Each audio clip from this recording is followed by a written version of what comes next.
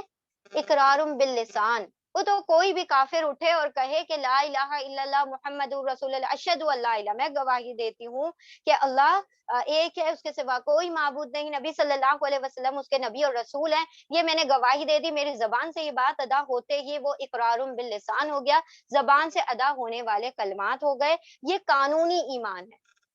ایک کہ مطلب پیپر پر تمہارا نام آ گیا کہ بھائی تم ایمان والے، اسلام ایمان والے ہو گئے، لیکن وہ اسلام قبول کیا ہے، ایمان نہیں ہے. ایمان کیا ہوتا ہے؟ تصدیق بالقلب. دل جب اس بات کی تصدیق کرتا ہے، جب ہارٹ کنفرم کرتا ہے اس چیز کو جو کہ زبان ادا کر رہی ہے، تب وہ کیا ہوتا ہے؟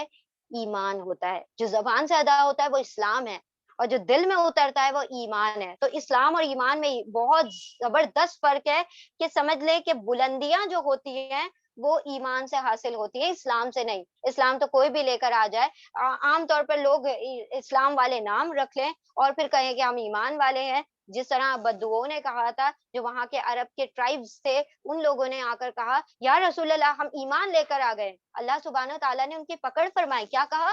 ایمان لے کر آ گئے ہو؟ بلکہ کہو ہم نے اسلام قبول کیا، ابھی تو تمہارے دلوں میں ایمان اترا بھی نہیں، چھو کر بھی نہیں گزرا ہے، اور تم کہتے ہو ایمان والے ہو گئے ہم.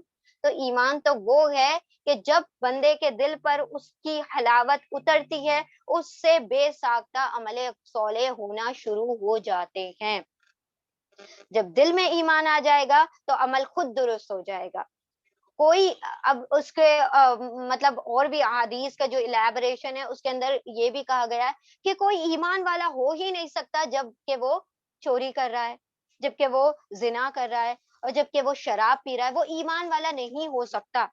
ایک شخص کے دل میں ایمان ہے اور وہ چوری بھی کر رہا ہے، ایک شخص کے دل میں ایمان ہے اور وہ مطلب زنا بھی کر رہا ہے اور چوری بھی کر رہا ہے اور شراب بھی پی رہا ہے. تو یہ کیسے ممکن ہے کہ ایک ایمان والا عمل صالح نہ کر کے بد اعمال کرے؟ تو یہ کیسے ممکن ہے؟ یا تو وہ اس وقت اس کے دل میں ایمان ہی نہیں ہے، یا پھر وہ جو ایمان کے نام پر کہتا ہے کہ میں یہ کر رہا ہوں، تو پھر وہ صرف ڈھونگ ہے، ایمان نہیں ہے. ٹھیک ہے، وہ صرف زبانی ادا کیا ہوا ہے، جو کہ قانونی ایمان ہوتا ہے. لا الہ الا اللہ پڑھ کر جو ایمان اسلام قبول کیا جاتا ہے، صرف اس کے پاس وہ ہے، ابھی اس کے دل میں ایمان چھو کر بھی نہیں گزرا. آپ کو پتا ہے کہ جب بندہ کوئی چوری کرتا ہے یا شراب پیتا ہے، اس وقت اس کے دل سے ایمان چلا جاتا ہے. اور بہت ساری ایسی چیزیں جیسے جادو وغیرہ ہے.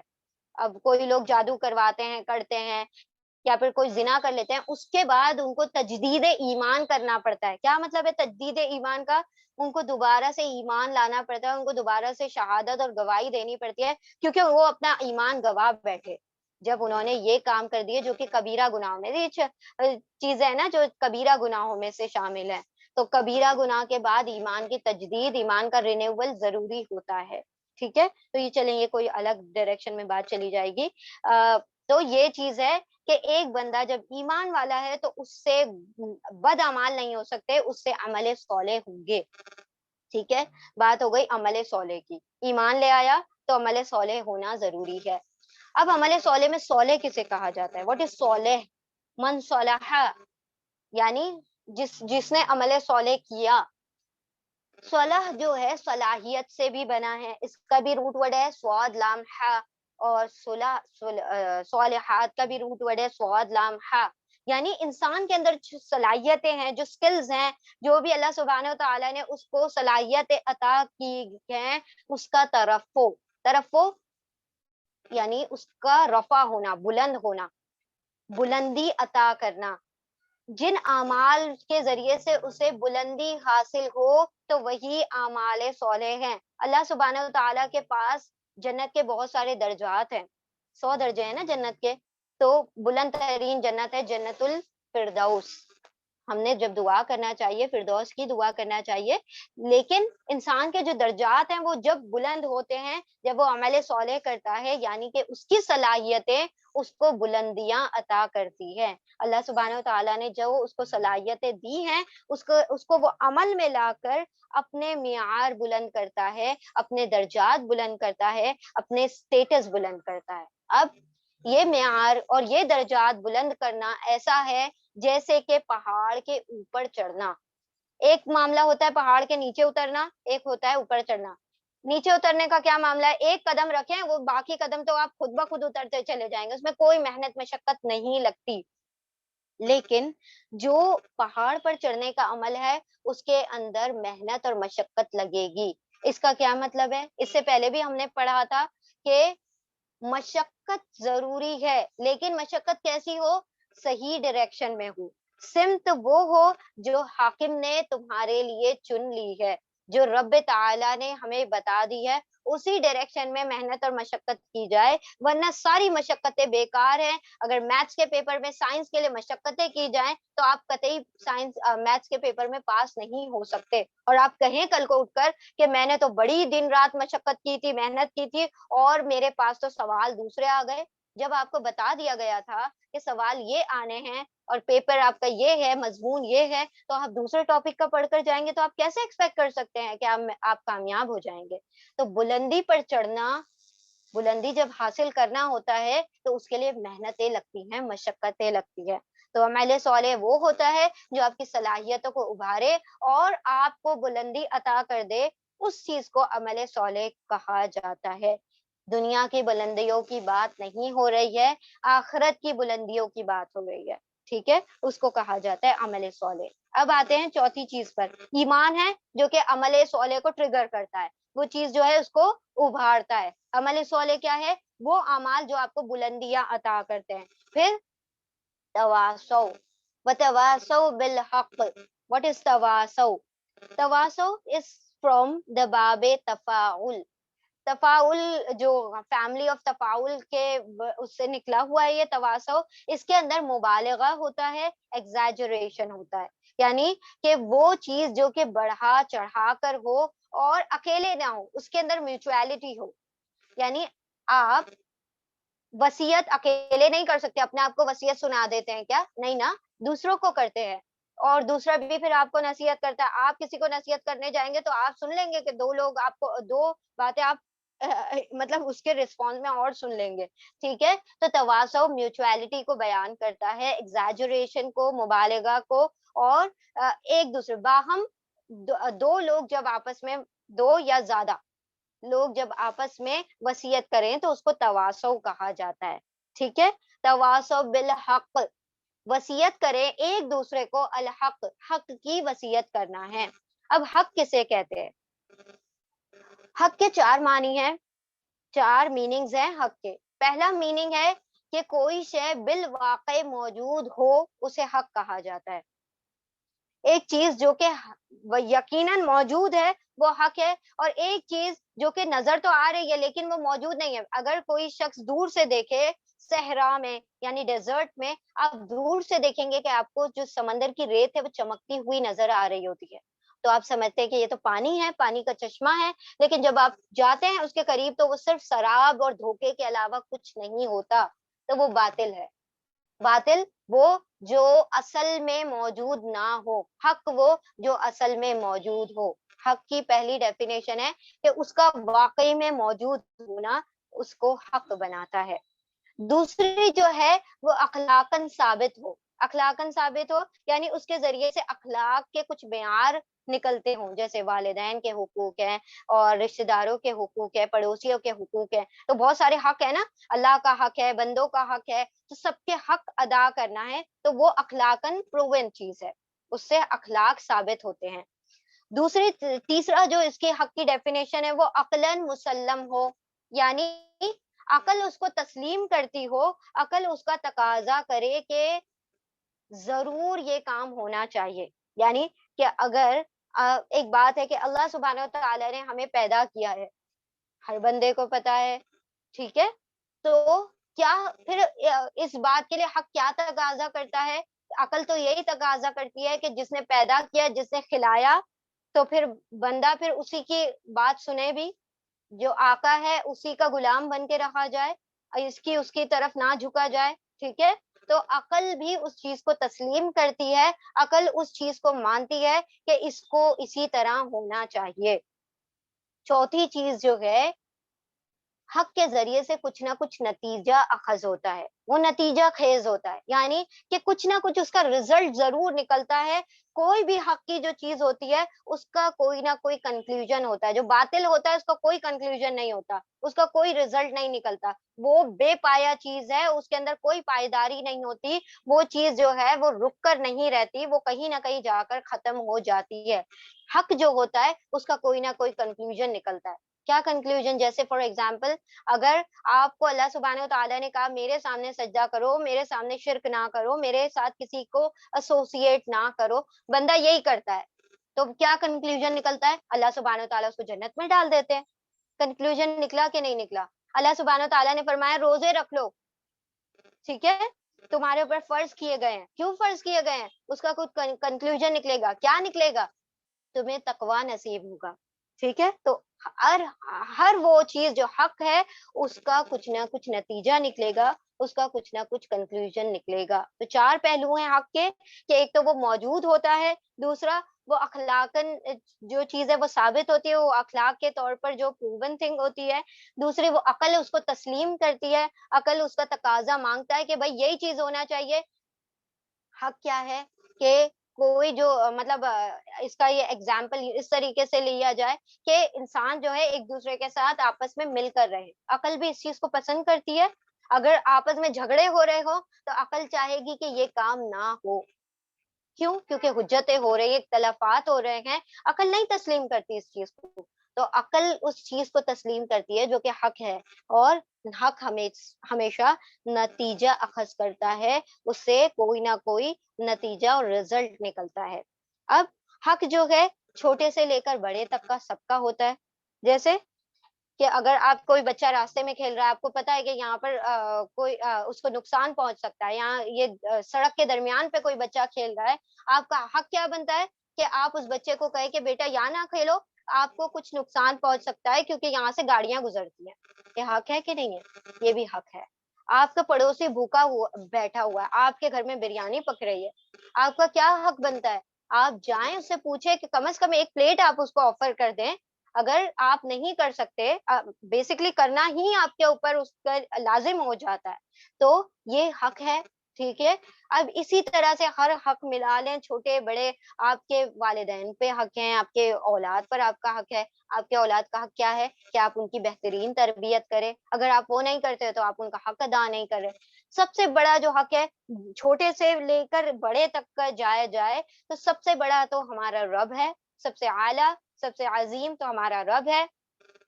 تو اس کی تمام منزلیں، چھوٹے سے لے کر بڑے تک تمام منزلیں اس کے اندر شامل ہے کہ رب کا کیا حق ہے کہ اس کا قانون ساری دنیا پر نافذ کیا جائے۔ سب سے بڑا حق یہی ہے کہ جس رب نے تخلیق کیا ہے اپنے بندوں کو، وہ رب جو ہمارا خالق ہے اور ہم اس کی مخلوق ہیں، تو اس کا قانون اس دنیا پر چلے، نہ کہ ہم اپنے بنائے ہوئے قوانین کے مطابق زندگیاں گزارے، یا کسی اور کے بنائے ہوئے قوانین کے مطابق ہم اپنے آپ کے اپنے سروں کو تسلیم ہم کر دیں اور کہیں کہ بھائی ہمارے کنٹری میں تو ایسا ہوتا ہے ایسا ہوتا ہے، ہم اسی کی طرح ہم تو مجبور ہیں، ٹھیک ہے۔ لیکن ہم نے کوشش کرنا چاہیے، ہم نے جد و جہد کرنا چاہیے کہ ہماری جان مال ہمارا وقت اس چیز میں لگے جو حاکم چاہتا ہے، جو ہمارا رب چاہتا ہے، جو اس نے قوانین بنائے ہیں ساری دنیا پر۔ کم از کم ہم شروعات کریں اپنے گھروں سے کہ وہ قانون جو رب نے بنائے وہ کم از کم میرے گھر میں تو نافذ ہو جائیں، باقی تو بات دور کی رہی، ہم پہلے شروعات کریں اپنے گھروں سے، ٹھیک ہے، کہ اللہ کا قانون نافذ ہو جائے، ٹھیک ہے۔ تو یہ ہے حق۔ پھر صبر۔ اب الحق مرن، حق جو ہے کڑوا ہوتا ہے، بہت کڑوا ہوتا ہے۔ جب آپ کسی کو نصیحت کرتے ہیں، اگر آپ چھوٹے سے بچے جس کی اب ہم بات کر رہے تھے کہ آپ اس کو کہے کہ بیٹا سڑک پر نہ کھیلو، تو ہو سکتا ہے پھر وہ آپ کو الٹے کچھ نہ کچھ بات کہہ دے۔ وہ کیا کہہ دے؟ انکل مجھے بھی پتا ہے کہ سڑک پر گاڑی آتی ہے، جب میں آئے گی تو میں ہٹ جاؤں گا۔ تو ریزنٹمنٹ ہوتی ہے نا، کوئی جوابی کاروائی ہوتی ہے۔ جب آپ حق بیان کرتے ہیں تو اس کے مطلب مخالف ساری جواب دہی ہوتی ہے، مطلب لوگ آپ کو جواب دیں گے۔ تو جب آپ حق بیان کریں گے تو لوگ اس چیز کو قبول نہیں کریں گے، تو اس کا ریزنٹمنٹ میں لیڈ ٹو پرزیکیوشن، پرزیکیوشن کیا ہے؟ جو کہ جس تک خباب بن ارت اور حضرت بلال حبشی وہ سب وہیں پہنچ گئے تھے کہ انہوں نے حق کو بیان کیا تو لوگوں نے ان کے اوپر ظلم اور تشدد تک شروع کر دیا، یہاں تک کہ ان کے جان کے در پر ہو گئے۔ اور انبیاء علیہ کتنے انبیاء گزر چکے ہیں جن کو قتل کر دیا گیا، جیسے کہ یحییٰ علیہ السلام، زکریا علیہ السلام، اور وہ کوئی اپنے بارے میں تو کوئی چیز کہنے کے لیے نہیں آئے تھے، وہ تو حق بیان کرنے کے لیے آئے تھے، جس کو اللہ سبحانہ وتعالیٰ نے کہا کہ میرا قانون نافذ کرو دنیا میں، تو وہ تو اسی کے لیے آئے تھے، لیکن لوگوں نے کیا کر دیا؟ ان کو قتل تک کر دیا۔ تو نبیوں تک کو قتل کر دیا گیا۔ جب حق بیان کیا جاتا ہے تو پھر اس پر یہ بات ہوتی ہے کہ اس کی جوابی کاروائی کی جاتی ہے، لوگ اس کو پسند نہیں کرتے، اس کے لیے ضرورت پڑتی ہے صبر کی، وتواصوا بالصبر۔ اب حضرت لقمان جو ہیں انہوں نے سورۃ اللقمان میں فرمایا اپنے بیٹے کو، جب وہ نصیحت کر رہے تھے تو کیا کہا؟ وَاصْبِرْ عَلَىٰ مَا أَصَابَكَ، جو تم پر افتاد پڑے، جو تم پر تکلیفیں آئیں تو تم اس پر صبر کر لو۔ اور صبر کیسا ہے کہ اکیلے نہیں کرنا ہے، یہ کام بڑا اولو العزم لوگوں کا ہے، بڑے ہمت والے لوگوں کا کام ہے کہ وہ استاد پر اور کسی مطلب ایسی باتیں ہیں جب تم حق کہو تو تمہیں صبر کرنے کی ضرورت پیش آئے گی، ٹھیک ہے؟ اور اکیلے صبر نہیں کرنا ہے، صبر کے لیے بھی تواصو کا لفظ استعمال ہوا ہے۔ کیا مطلب ہے؟ کہ ایک شخص جب کمزور پڑنے لگے اور وہ صبر نہ کر پائے تو لوگ اس کو کیا کریں؟ حکمتاً سمجھائیں، مطلب وہ اپنا جب آپا کھو بیٹھے یا غصے میں آ جائے اور وہ سارا کچھ وہ ہو جائے تو پھر کیا کرے؟ لوگ اس کو حکمت کے ذریعے سے، وزڈم کے ذریعے سے اس کو سمجھائیں اور اس کو صبر کی تلقین کریں۔ اسی لیے اللہ سبحانہ وتعالیٰ نے تواصو کا لفظ لایا، یعنی کہ اکیلے صبر کرنا مشکل ہے، لیکن جب بہت سارے لوگ مل جاتے ہیں، اب جیسے فار ایگزامپل اگر کسی کے گھر میں کسی کا انتقال ہو جاتا ہے تو انسان اگر اکیلا ہوگا تو وہ صبر نہیں کر پائے گا، لیکن اگر 10 لوگ اس کے چاروں طرف گھر جائیں گے اور اس کو تسلیاں دینا شروع کر دیں گے، اس کو صبر کی تلقین کریں گے، تو کہیں حد تک وہ جو ہے انسان اپنے آپ کو کنٹرول، اس کے ایموشنز جو ہوتے ہیں وہ اوور ویلم ہو جاتی ہے اور وہ پھر اس چیز کو کنٹرول نہیں کر پاتا، تو وہ کنٹرول کر لیتا ہے جب لوگ اس کو سمجھاتے ہیں۔ تو اللہ سبحانہ تعالیٰ نے فرمایا تواصوا بالصبر، یعنی کہ یہ تواصوا بالصبر کی اس میں سورہ آل عمران کی آخری آیت میں بھی اللہ سبحانہ تعالیٰ نے فرمایا یا ایھا الذین آمنوا اصبروا وصابروا ورابطوا واتقوا اللہ لعلکم تفلحون۔ صابروا ورابطوا، ایک لفظ نہیں کہا، اصبروا وصابروا، اصبروا یعنی تم سب صبر کرو، سب لوگ کرتے ہیں صبر، وہ اکیلا انڈیویجول جو صبر کی بات ہوتی ہے وہ اصبروا میں آتی ہے۔ صابروا کیا ہوتی ہے؟ صبر میں مقابلہ کرنا، یعنی کمپیٹ کرنا ایک دوسرے سے، مطلب ایک دوسرے سے مقابلے میں آگے نکل جانا ہے صبر کرتے ہوئے۔